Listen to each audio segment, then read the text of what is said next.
The San Francisco Giants, the team with two of the biggest pieces for the trade deadline, are back in contention. On June 1st, we would have thought it was a crazy idea since they were 23-34 and had the sixth worst record in the MLB. The tides have turned though, as a 12-2 run have bumped them within 2.5 games of the second wildcard spot as of July 17th. The recent win streak definitely provides more questions than answers, as it puts the front office in a tough situation on whether they should go for one last run with a core that won them 3 World Series or deal some of the key pieces to set up for the future. There are definitely pros and cons to each situation. If they decide to go all in and not deal Madison Bumgarner, what are they playing for? They are really playing for one game. It's not very smart to throw away your future for a chance at one game. Even if they do win that one game, they have to then play the stacked Dodgers, which are pretty much unbeatable this year. They definitely are not the favorites this year, but then again, they weren't in 2010, 2012, or 2014. On the other hand, this is an extremely packed race. Literally everyone, besides the Marlins, has a good shot at making the wild.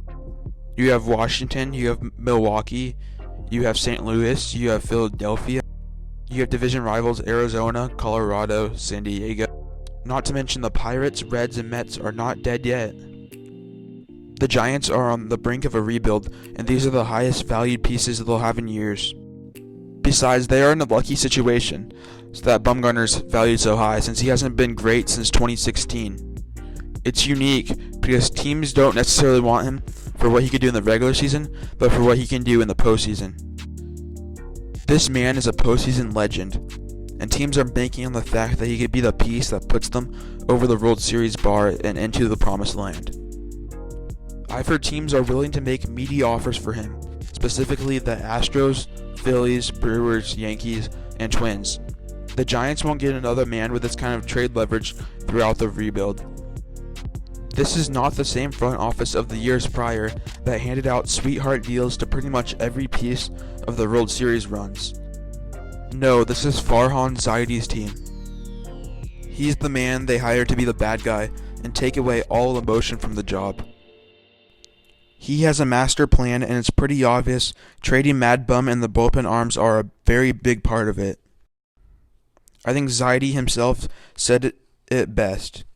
Quote, "At the end of the day, it's going to be a question of what's the value of us playing out and being in the thick of a pennant race versus potential impact pieces that might become available to us. We may have some difficult decisions to make." End quote. The Giants fan in me really wants them to go for one last run with Bochy and the gang, but you don't just throw away a jump start to your future for one game. In a couple of weeks, we will know the actual answer. What do you think? Should they go all in and trade their star players or call it good with 3 rings? Thank you for watching this video.